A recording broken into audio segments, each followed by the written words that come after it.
In today's video, we're going to talk about how to use the four-wheel drive feature on your 2014 Mitsubishi Outlander. So, if you hop in the vehicle, down here near the gear lever, you're going to have a four-wheel drive button. So it may seem obvious that you just hit the button and that's it, but there are a few things to know about this. So when you come back up to the main screen, I'm going to put my finger on the button here and just hit it one time so you can see that this is the first setting, right? You can set it to four-wheel drive automatic, hit it again.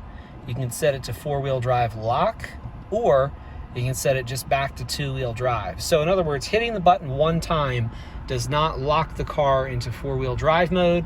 Again, you've got the automatic mode of four-wheel drive and you've got the locked mode of four-wheel drive. PA's #1 Ford store, Twin Pine Ford.